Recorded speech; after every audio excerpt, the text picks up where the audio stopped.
Bem? Vamos fazer uma oração? Deus, obrigado, Senhor, pela tua fidelidade, por nos trazer, Senhor, até a tua casa hoje, Senhor, para louvarmos o teu nome, Senhor. E Deus, olhamos para ti, Senhor, em dependência hoje, Senhor. Pedimos, Senhor, que tu possa falar aos nossos corações através do teu Espírito, Senhor. Que haja liberdade, Senhor, para ouvirmos a tua voz, para o agir do teu Espírito entre nós, Senhor. E que possamos, Senhor, acima de tudo, Senhor, viver, Senhor, aquilo que tu nos ensinas hoje, Pai. É que eu te peço e te agradeço, Pai, em nome de Jesus, Pai. Amém. Queria convidar vocês para abrir as suas Bíblias no Evangelho de Marcos, capítulo 10, versículo 17 até o 23.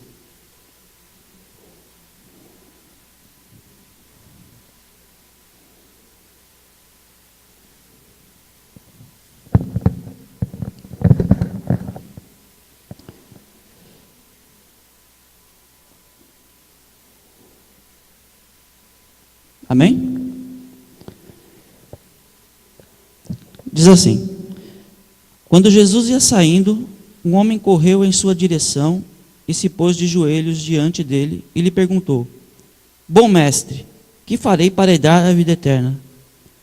Respondeu-lhe Jesus: Por que você me chama bom? Ninguém é bom a não ser um, que é Deus.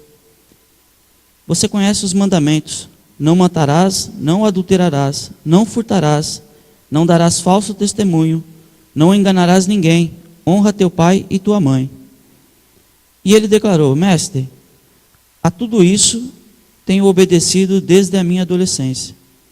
Jesus olhou para ele e o amou. Falta-lhe uma coisa, disse ele: Vá, venda tudo o que você possui e dê o dinheiro aos pobres, e você terá um tesouro no céu. Depois venha e siga-me. Diante disso, ele ficou abatido e afastou-se triste, porque tinha muitas riquezas. Jesus olhou ao redor e disse aos seus discípulos: Como é difícil aos ricos entrar no reino de Deus. Amém? Primeiro eu quero tranquilizá-los, né? O médico disse que eu vou sobreviver, tá? Não é nada, graças a Deus foi um livramento. Vocês não vão me perder por enquanto. Isso aqui foi só um acidente. Eu tive uma pequena pancada na mão e quando eu vi, meu dedo estava passando torto na minha frente, né? Mas só foi um tendão que rompeu. Nada. Bom, vamos voltar ao que realmente interessa, não é o meu dedo. Primeiro eu queria refletir com vocês sobre o que estava acontecendo, né? Jesus, ele tinha acabado de subir um monte com 3 dos seus discípulos. E lá naquele monte acontece a famosa transfiguração, né, onde ele mostra a sua glória. Eles veem Jesus com um corpo glorificado. E estava lá com ele Pedro, Tiago e João, e eles testemunharam o que aconteceu ali. Aí eles descem, e assim que eles descem, eles se deparam com os outros discípulos discutindo com os fariseus e os mestres da lei, justamente porque tinha sido levado até eles um rapaz que estava sofrendo ataques de um espírito, né? Estava sendo endemoniado, e esse demônio ele jogava o menino para todo quanto é canto, machucava, tentava matá-lo afogado, e os discípulos tentaram expulsar ele e não conseguiram, né? Aí vem Jesus, pergunta o que está acontecendo. Eles explicaram a situação e Jesus pega e expulsa ele, o espírito maligno, e deixa o menino curado, né? E logo ele parte dali em direção até Cafarnaum. E lá, nesse caminho até Cafarnaum, Jesus percebe os discípulos discutindo entre eles, mas não toma parte da discussão e deixa acontecer, né? E quando eles chegam, Jesus questiona, né? O que está acontecendo? O que vocês estavam discutindo? Mas eles não quiseram falar para Jesus o que estava rolando, porque eles estavam discutindo algo que eles não, no fundo eles sabiam que não deviam discutir, né? Eles estavam discutindo acerca de qual deles era o maior. Aí Jesus já mesmo sem eles informarem, Jesus ensina para eles, né? Se vocês ele quiser ser o maior entre vocês, que seja o servo de todos, que seja o menor entre vocês. E no meio desse ensino, ele começa a falar sobre alguns outros tópicos, divórcio. E no meio desse ensino todo, Jesus observa os discípulos repreendendo algumas pessoas que estavam tentando levar até ele criancinhas, para que fossem abençoadas. Jesus ele fica indignado com essa atitude dos discípulos, e ele repreende e diz o seguinte assim, deixa que elas venham até mim, porque dos tais é o reino dos céus. E dali Jesus se levanta, eles preparam suas coisas e eles estão prestes a sair. E é nessa hora que aparece o nosso grande personagem, o jovem rico. Queria ler com vocês o versículo 17. Quando Jesus ia saindo, um homem correu em sua direção e se pôs de joelhos diante dele e lhe perguntou: Bom mestre, que farei para herdar a vida eterna? A gente costuma olhar esse jovem e a gente só consegue lembrar da atitude dele no final de tudo, que ele pega e sai fora triste sem decidir seguir a Jesus. Mas eu queria chamar a atenção para algumas características desse jovem, alguns pontos que às vezes nós perdemos. O primeiro dele é o desejo genuíno que ele tinha de alcançar a vida eterna. Não era algo fingido, não era uma coisa que ele queria simplesmente aparecer, mas ele tinha realmente no coração dele o desejo de obter a vida eterna. E ele faz isso publicamente, né? Quando a Bíblia fala, um jovem rico, geralmente ela não se refere apenas a posses financeiras, condições materiais que a pessoa tinha na época, mas também ao status que ela tinha, né? Então assim, quando se fala em um jovem rico, provavelmente ele tinha algum destaque no meio dos fariseus, provavelmente ele tinha alguma influência social naquela época. E ele faz isso publicamente, não se importando com o que estava acontecendo, ou quem pudesse ver que tipo de consequência ele pudesse sofrer. Diferente de outro relato parecido, com alguém também importante para a sociedade daquela época. No capítulo 3 do Evangelho de João, diz assim, versículos 1 e 2 do capítulo 3 de João, fala assim: Havia um fariseu chamado Nicodemos, uma autoridade entre os judeus. Ele veio a Jesus à noite e disse: Mestre, sabemos que ensinas da parte de Deus, pois ninguém pode realizar os sinais miraculosos que está fazendo, se Deus não estiver com ele. Diferente do coração daquele jovem, Nicodemos procura Jesus à noite. Ele vai buscar Jesus na calada da noite, quando ninguém pudesse vê-lo, escondido, sorrateiramente. O jovem rico, assim que ele viu Jesus, ele sai correndo na frente de todo mundo. E ele se lança diante de Jesus. Apesar do resultado de Nicodemos parecer ter sido algo mais duradouro, que nós vemos outras aparições de Nicodemos, a gente não pode deixar de observar essa atitude do jovem. Esse amor que não se envergonha, olha, eu quero a vida eterna, eu quero alcançar a salvação, e ele se joga diante de Jesus.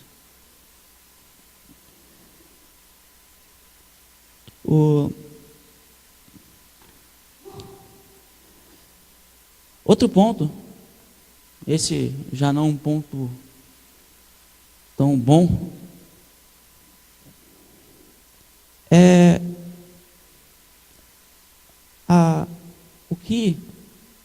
o modo como ele trata Jesus. Vou explicar. Ele chega diante de Jesus e a primeira coisa que ele fala é: bom mestre. Primeiro ponto. Quando ele fala bom mestre, ele está usando um termo que não era usado para nenhum outro rabi na Bíblia. A palavra bom utilizada é a palavra ágatos. E ela traz para a gente a ideia de alguém de natureza santa, de natureza boa, natureza pura. Ele realmente tem uma ideia de quem era Jesus. Não sei se ele faz isso por bajulação ou se ele tinha realmente essa ideia, mas ele trata Jesus como bom mestre.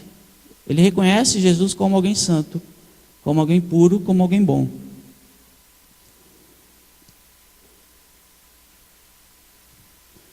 Mas isso também diz algo a respeito do coração dele. E mais para frente, nos versículos mais à frente, eu vou explanar melhor sobre isso. Mas a imagem que ele tinha sobre Jesus, quando ele chama ele de bom mestre, reflete também uma alta imagem que ele tinha de si mesmo. Outra coisa, esse jovem ele vem a Jesus querendo salvação, só que ele vem com a pergunta errada. A pergunta: o que devo fazer para alcançar a vida eterna?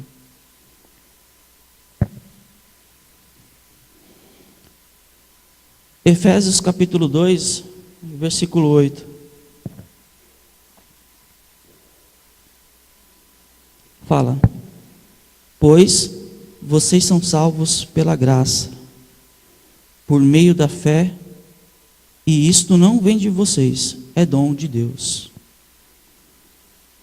Aquele jovem, ele tinha a clara ideia no seu coração de que ele deveria merecer ou ser achado merecedor de alcançar a vida eterna. De algum modo ele julgava que alguma coisa ele deveria fazer para que ele fosse aceito no reino dos céus. E em Jesus nós não somos submetidos a esse peso. Ninguém jamais poderá ser merecedor ou se achar digno de receber a salvação, a vida eterna, o perdão de seus pecados. A Bíblia fala que isso é um dom de Deus, é um presente, é uma graça. E esse jovem, ele estava numa luta interna, tentando merecer essa graça, tentando se achar merecedor, tentando ser digno dessa graça.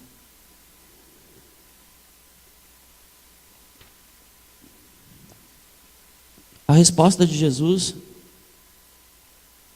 no versículo 18, que ele fala assim: por que me chama bom? Ninguém é bom a não ser um, que é Deus. Primeiro ponto, Jesus ele não estava negando a sua deidade. Jesus ele está confrontando a percepção desse jovem de que ele poderia ser bom. Ele, o jovem, não ele, Jesus. Ele está dizendo: cara, ninguém é bom, somente Deus é bom. Por que você está se julgando bom? Por que você acha que você pode ser achado bom? Ele está exatamente começando a trazer ao jovem a plena verdade de que ele jamais obteria a salvação através dos seus atos, através da sua justiça. No capítulo 3 de Romanos, versículos 10 a 12, fala assim, ó, como está escrito, não há nenhum justo, nenhum sequer. Não há ninguém que entenda, ninguém que busque a Deus. Todos se desviaram. Tornaram-se juntamente inúteis. Não há ninguém que faça o bem. Não há nenhum sequer.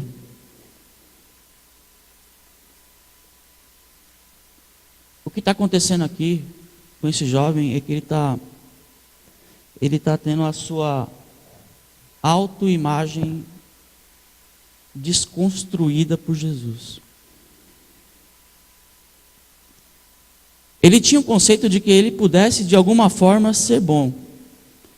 Ele tinha dentro dele a ideia de que de alguma maneira ele ia chegar até a justificação.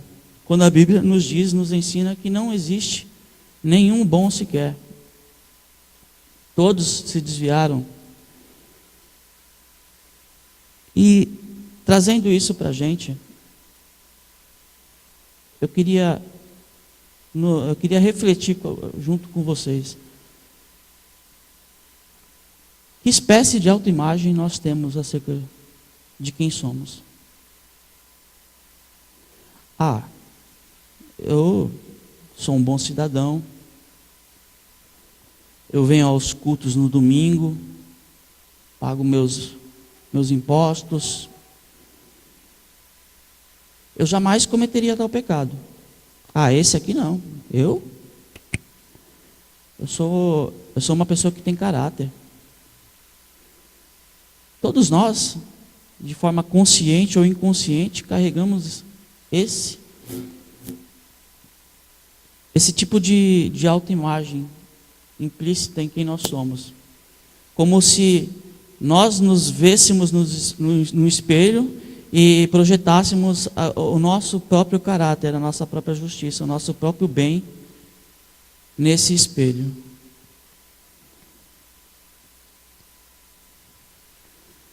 E, novidade, sempre nesse espelho, a gente se acha bom. Sempre que nos olhamos, julgamos que somos bons.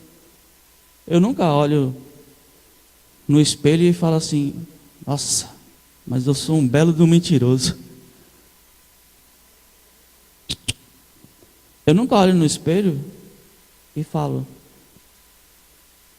uau, como eu sou fofoqueiro. Não. Eu olho no espelho e falo, mas isso não é falar mal, estou falando a verdade. Isso não é mentira, eu apenas estou dando aquela maquiada, né? É o meu ponto de vista. Mas fulano mereceu. O problema é que nessa autoimagem que a gente constrói acerca de nós mesmos, o final dela sempre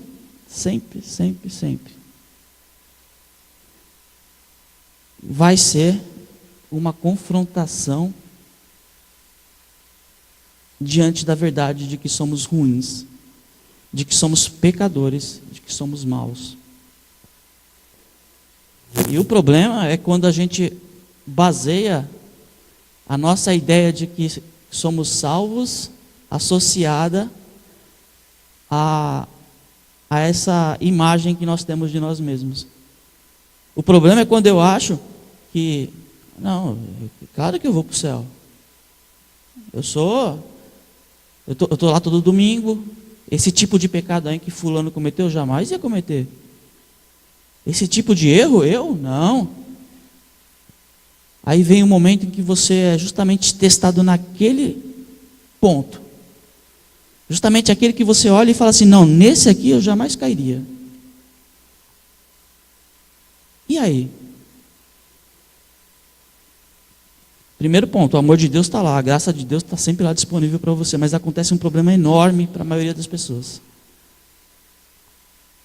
Você, nós não conseguimos nos deixar ser perdoados. porque passamos a olhar para a gente de forma nua e crua como somos e não conseguimos aceitar o perdão, não conseguimos nos permitir ser alcançados pela graça de Deus. Alguns simplesmente jogam a toalha, desistem, largam. Outros vivem uma vida de comiseração, de autoindulgência, se menosprezando e se jogando sempre para baixo e nunca sendo capaz de prosseguir adiante, de ir além, de olhar para Jesus e aceitar, não, eu fui perdoado, isso ficou para trás. Jesus não se lembra mais disso. E vive carregando o peso do seu erro sobre as suas costas, quando Jesus quer pegar esse fardo e levar. Então, eu quero que fique bem claro acerca do perigo que é essa autoimagem que nós temos sobre nós mesmos. Essa ideia de que achar que, eu sou bom. Essa ideia de buscar alguma justiça em nós mesmos. Essa ideia de pensar que de alguma forma vamos ser merecedores de alcançar a vida eterna. Não. Não somos, não seremos, e jamais foi pensado que pudéssemos ser. Romanos 3:23 diz que todos pecaram e estão destituídos da glória de Deus. Todos, não é fulano A, fulano B, é todos. Todos nós estamos debaixo da maldição do pecado. Estávamos debaixo da maldição do pecado. E somente por causa da nossa fé em Jesus Cristo, da graça de Jesus, nós saímos dessa maldição e passamos para a vida eterna. Cuidado com a autoimagem que você construiu acerca de si mesmo. Ela pode ser muito, muito perigosa.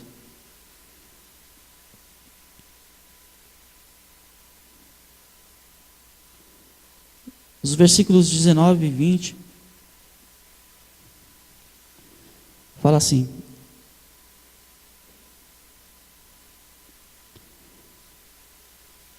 você conhece os mandamentos: não matarás, não adulterarás, não furtarás, não darás falso testemunho, não enganarás ninguém, honra teu pai e tua mãe. E ele declarou: mestre, a tudo isso tenho obedecido desde a minha adolescência. Só um momento.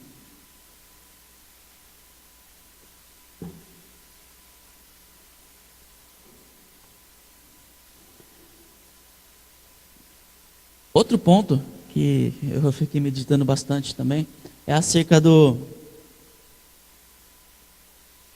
da contradição, do paradoxo na cabeça desse jovem.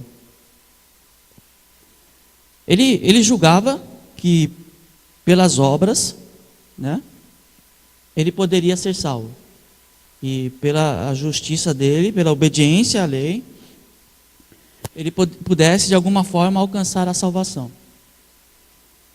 Mesmo assim, com essa ideia na cabeça, ele é levado até os pés de Jesus, perguntando: o que eu devo fazer para alcançar a vida eterna?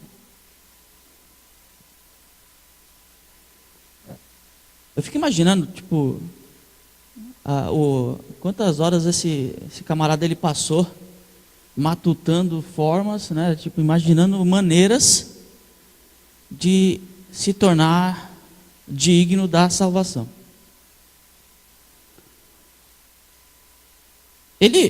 Jesus cita 6 mandamentos para ele. Ele fala: eu tenho feito isso desde que eu era moleque. Ainda assim, no coração dele, ele não julgava ter alcançado a salvação. ainda assim, no seu íntimo, ele sentia que não tinha chegado lá. Vamos trazer para nós. Às vezes é fácil a gente se pegar fazendo muitas coisas. Eu vou ajudar os pobres. Vou me empenhar em obras sociais. Vou ajudar o necessitado. Tá bom. Não, eu vou visitar os irmãos que estão doentes. Eu vou fazer isso, vou fazer aquilo. Eu vou obedecer tal mandamento. Eu vou entregar o meu dízimo.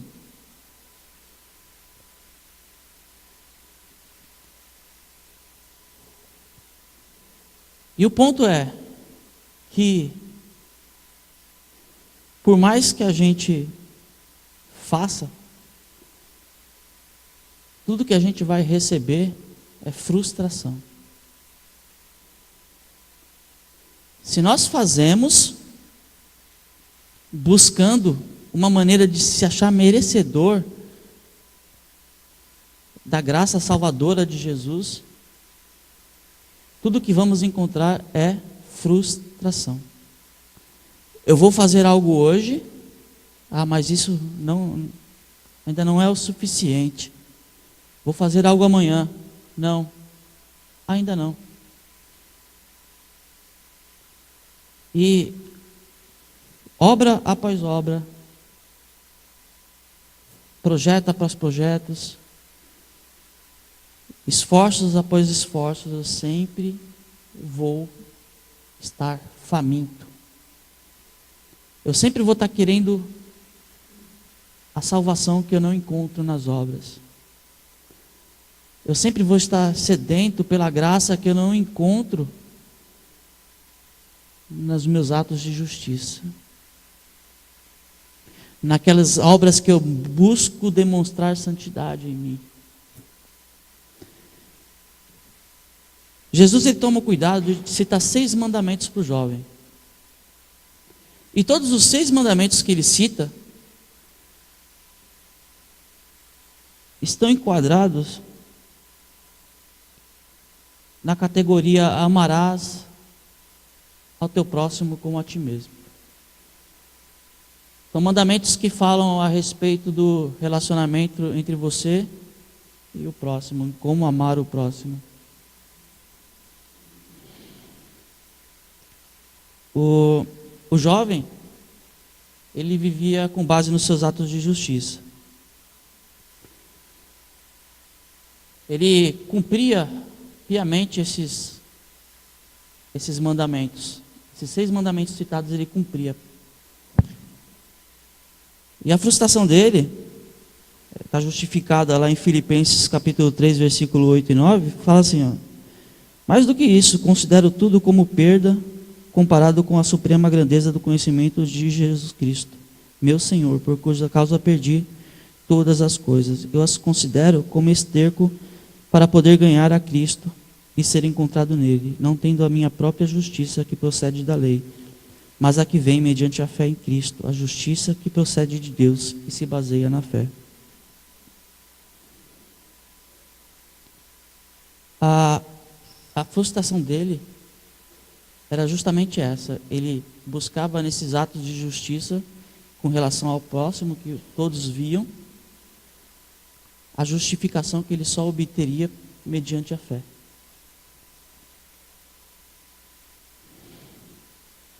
Quando Jesus cita os mandamentos para ele, ele fala assim, olha, eu tenho feito tudo isso desde a minha adolescência. E Jesus então passa a trazer para ele um pouco da realidade. Queria ler com vocês em Mateus capítulo 22, versículos 36 até o 40, diz assim, Mestre, qual é o maior mandamento da lei? Respondeu Jesus, ame o Senhor, o seu Deus, de todo o seu coração, de toda a sua alma e de todo o seu entendimento. Esse é o primeiro e maior mandamento. E o segundo, semelhante a ele, ame o seu próximo, como a si mesmo. Destes dois mandamentos depende toda a lei e os profetas. Tudo aquilo que era visível, tudo aquilo que se podia notar, o jovem era fiel no cumprimento. Mas Jesus, ele conhece o coração. Jesus, ele sabe exatamente quem somos. Jesus, ele olha para nós e ele vê aquilo que mais ninguém pode ver e é que às vezes nós mesmos não sabemos sobre nós. Jesus sabe. Jesus conhece. E é engraçado que Jesus tomou cuidado de citar para ele justamente o segundo mandamento, o segundo dos maiores mandamentos, que é: ame ao teu próximo como a si mesmo. E é como se Jesus colocasse na manga o primeiro mandamento e deixasse guardado para logo mais mostrar ao jovem quem ele realmente era.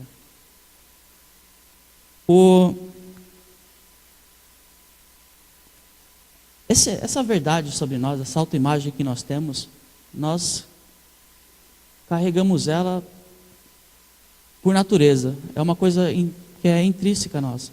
É uma característica nossa. Todos nós temos uma autoimagem. Mas o nosso verdadeiro eu, a nossa verdadeira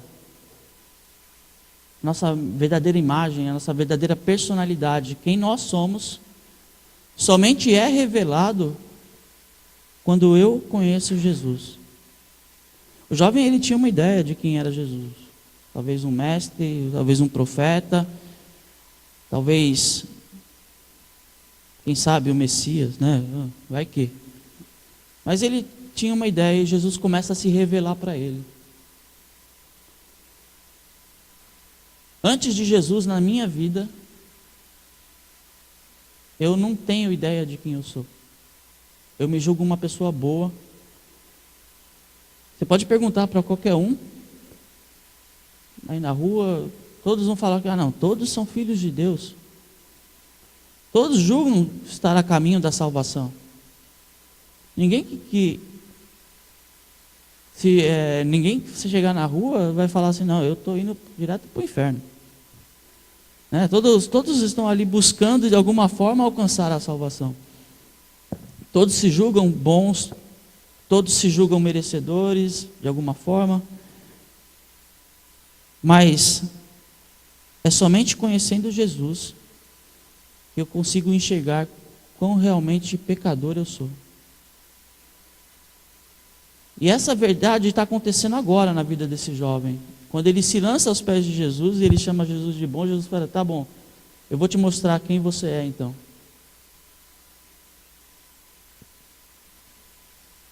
Versículos 21 a 23. Jesus olhou para ele e o amou. Falta-lhe uma coisa, disse ele, vá, venda tudo o que você possui e dê o dinheiro aos pobres, e você terá um tesouro no céu. Depois venha e siga-me. Diante disso ele ficou abatido e afastou-se triste, porque tinha muitas riquezas. Jesus olhou ao redor e disse aos seus discípulos, como é difícil aos ricos entrar no reino de Deus. Primeiro ponto, por mais errada que fosse a ideia de que ele era bom, que esse jovem tinha, Jesus em momento nenhum olhou para ele com desprezo, em nenhum momento Jesus o rejeita, mas Jesus o amou. Jesus olhou para ele em amor. E exatamente por amar a vida daquele jovem, Jesus não deixou faltar a verdade para ele.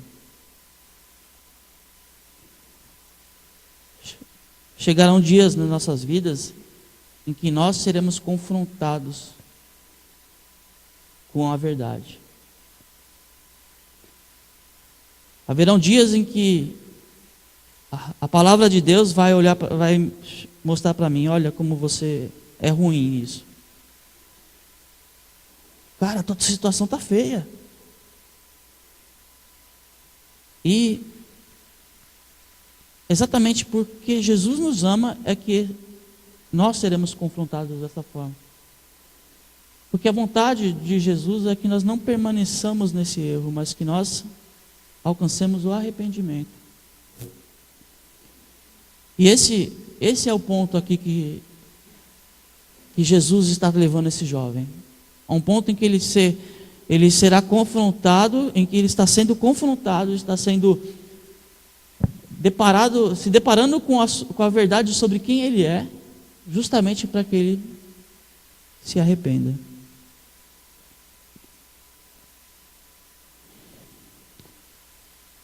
Jesus fala para ele assim: olha, amigo, muito bom para você, palmas para você, você cumpre todos esses 6 mandamentos que eu te mandei, mas vem cá, te falta uma coisa. Vai, vende tudo que você tem, se desfaça de tudo aquilo que você tem, pega o dinheiro, dê para os pobres, aí você vai ter um tesouro no céu, e depois disso você vem e me segue.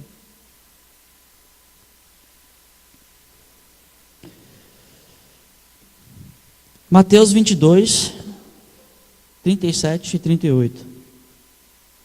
Fala assim: respondeu Jesus: ame o Senhor, o seu Deus, de todo o seu coração, de toda a sua alma e de todo o seu entendimento. Este é o primeiro e maior mandamento.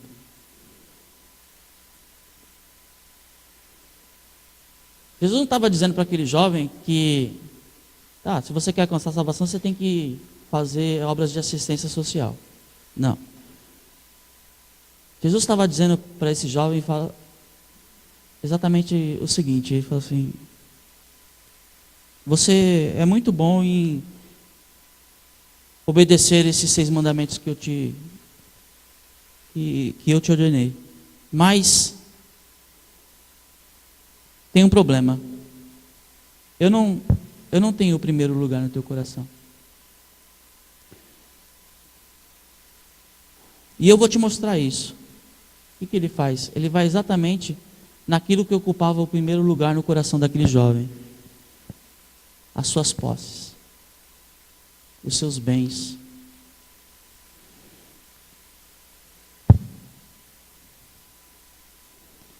Jesus, ele toca direto na ferida.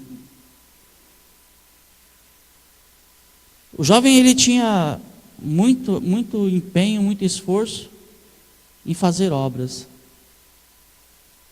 Só que ele não tinha a Deus como o seu verdadeiro amor, como o seu verdadeiro tesouro. O primeiro e maior mandamento não era cumprido na vida dele. E é exatamente esse o ponto de quando nós buscamos merecer de alguma forma a salvação, é que nós passamos a olhar pelas obras aquilo que nós recebemos em Deus. Nós passamos a fazer as obras não porque amamos ao Senhor, mas porque queremos de alguma forma merecer.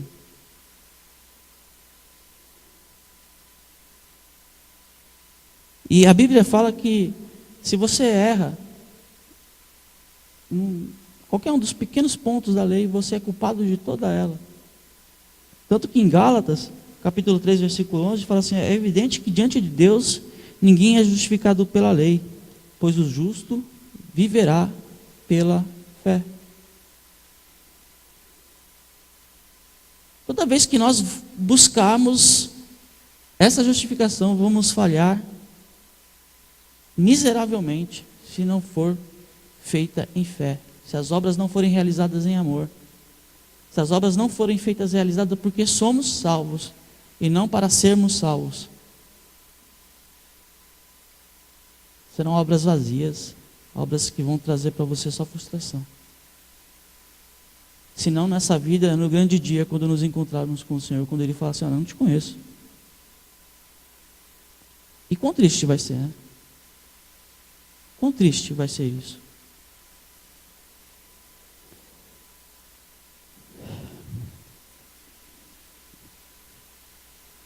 Quando o jovem, ele ouve essas palavras de Jesus, vai, vende tudo que você tem. A Bíblia fala que ele ficou abatido e se retirou triste.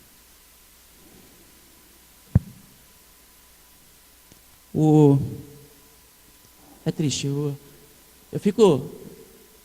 fiquei me imaginando diante de várias escolhas que nós temos na vida. Várias coisas que nos são colocadas diante de nós. E que nós temos que escolher, assim como esse jovem tinha que escolher Jesus como o primeiro lugar. E a pergunta que eu me fiz foi: quantas vezes eu me retirei? Triste e abatido. Quantas vezes eu olhei para aquilo que é daqui, desse mundo, e simplesmente me retirei e falei, não posso. Quantas vezes eu preferi falar no telefone, fala que eu não estou,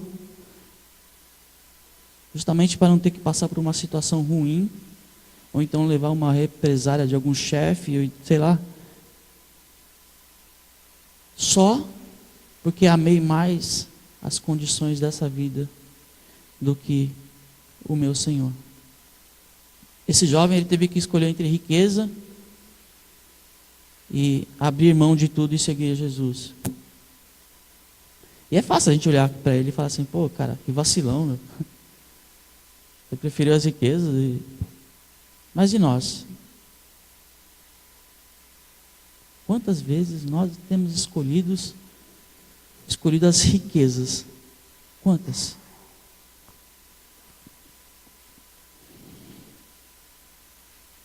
Teve outro caso parecido, que está no Evangelho de Lucas, capítulo 19, versículo 8 a 9, fala assim, Mas Zaqueu levantou-se e disse ao Senhor, olha, Senhor, estou dando a metade dos meus bens aos pobres, e se de alguém extorquir alguma coisa, devolverei 4 vezes mais.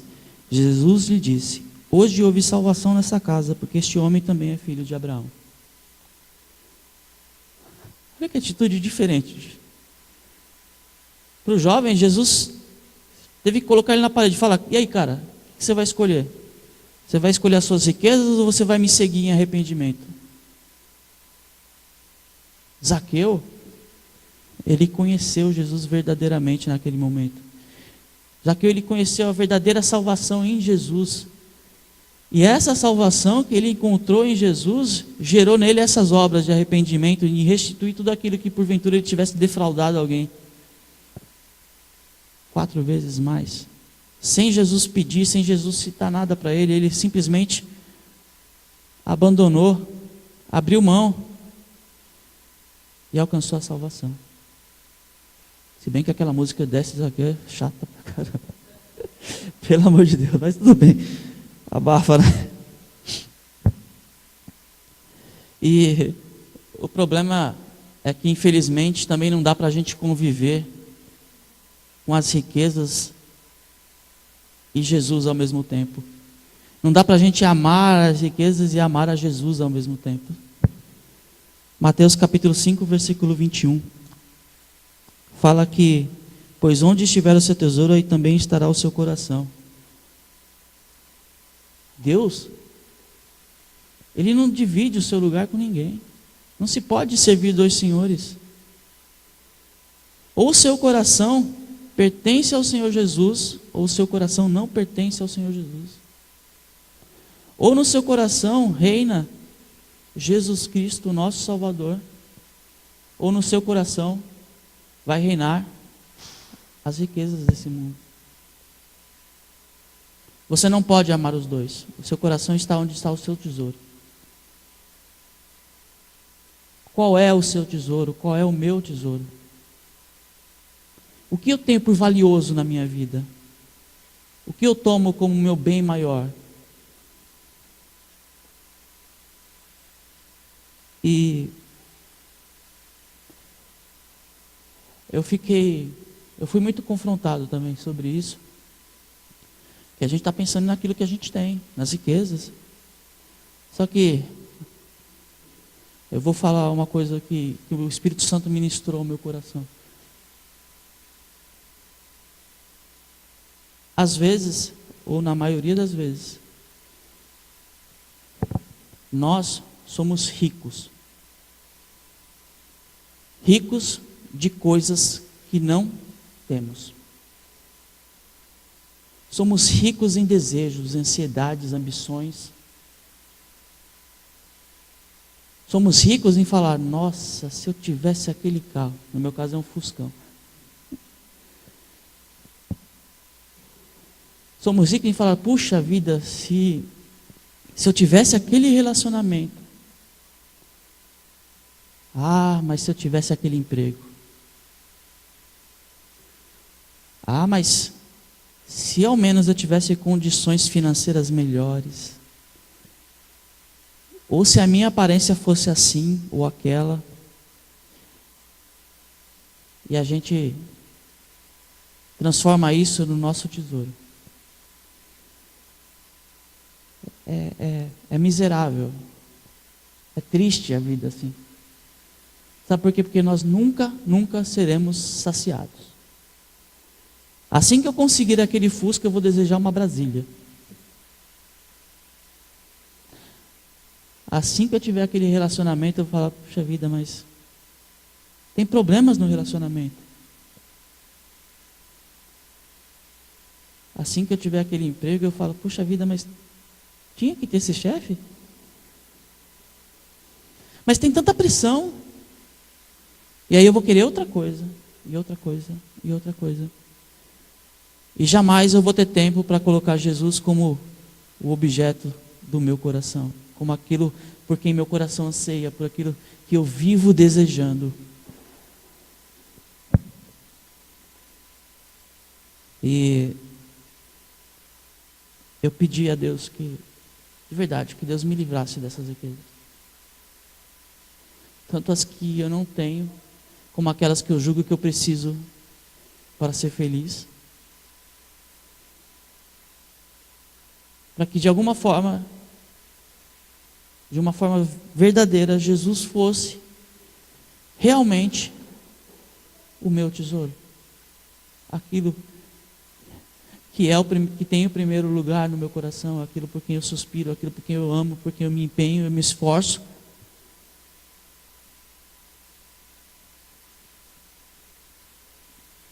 Onde está o meu tesouro? Onde está o meu coração? Sabe? Esse jovem, infelizmente, ele fez a sua escolha. Ele se abateu e ele falou, não, eu não posso abrir mão desse tesouro, e amou as coisas desse mundo. Nós conhecemos a Jesus, nós temos Jesus, o Espírito Santo habitando em nós, e nós temos o próprio Deus em nós. A nossa cabeça, a nossa mente, o nosso coração devia estar no céu. Mas por vezes a nossa mente, o nosso coração, as nossas decisões são baseadas exclusivamente aqui. É aqui que eu busco a minha felicidade.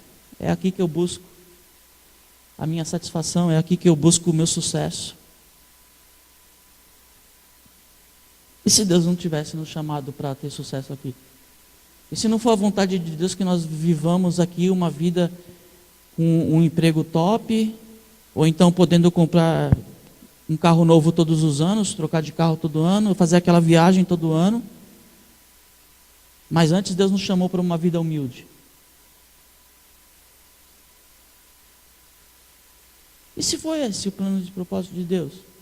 Eu vou viver eternamente insatisfeito com a minha mente aqui, ou eu vou ter a sabedoria que teve Paulo, de falar, não, eu considerei que perca todas as coisas, porque a glória que está proposta em Cristo é ainda maior.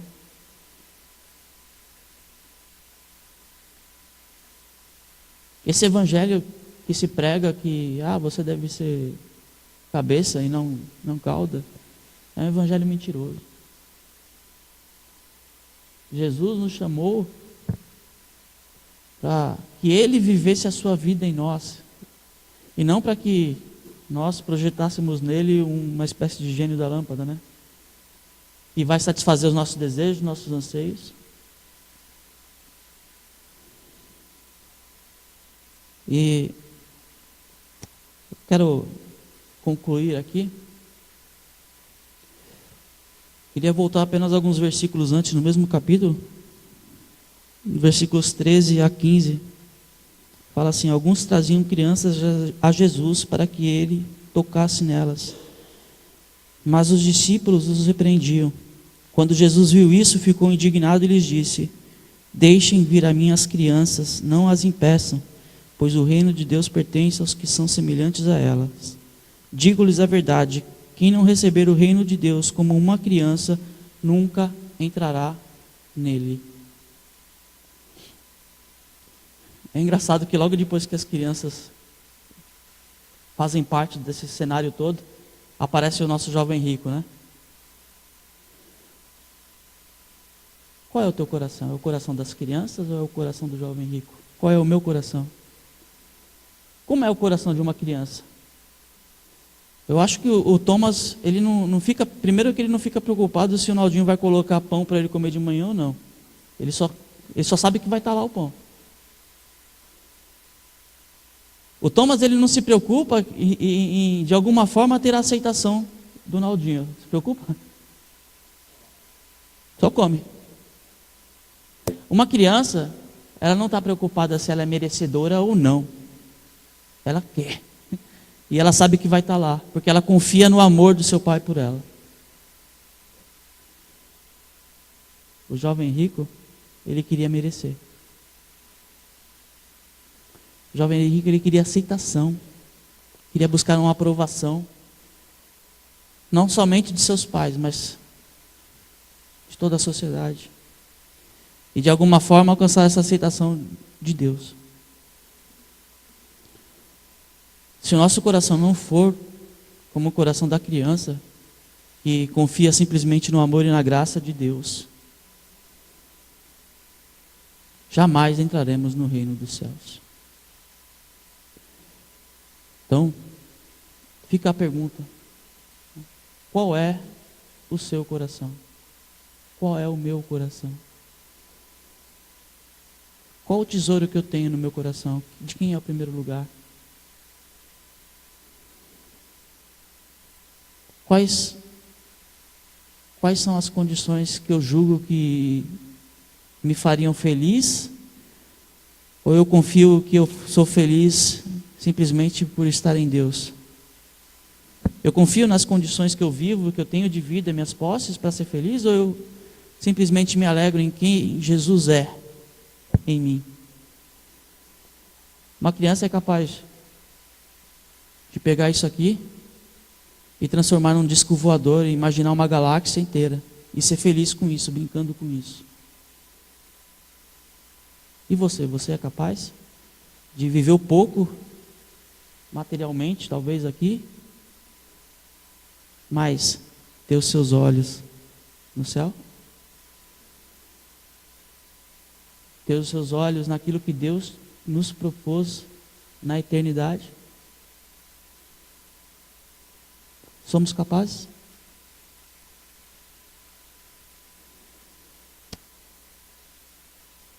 Que nosso coração seja assim. Que nós tenhamos essa mesma disposição de ter uma vida plena e satisfeita. Simplesmente porque temos Jesus. Que temos tudo em Jesus. Que Ele é o nosso Salvador. Ele é a nossa salvação. Ele é a vida eterna que nós não podemos alcançar. Amém, igreja? Pense nisso e viva bem.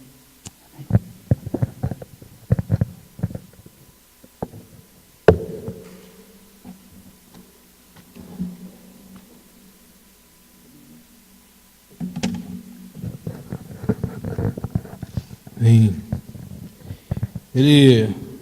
O Senhor nos encontrou Estávamos pobres, cegos e nus diante dele por causa do nosso pecado. E ele nos amou, nos revestiu com a sua nobreza.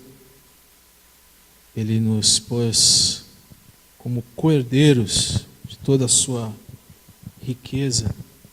E através das suas mãos ele nos conduz para junto dele. O momento da ceia do Senhor é o momento para aqueles que já entenderam que não importa o sucesso que você tenha lá fora, o que as pessoas pensam de você, se ainda não somos filhos, se não somos amigos de Deus. E é um bom momento para lembrar da prioridade que Deus deu em sua vida por nós. E um bom momento para alinhar o nosso coração com o dele, e se ele não está, colocá-lo também em primeiro lugar das nossas vidas. O momento da ceia é um momento de avaliação, de autoexame, momento de que a gente conversa com Deus e a gente sente o Pai perto de nós e que nós lembramos constantemente de que dia menos dia a gente vai estar no banquete com o Senhor.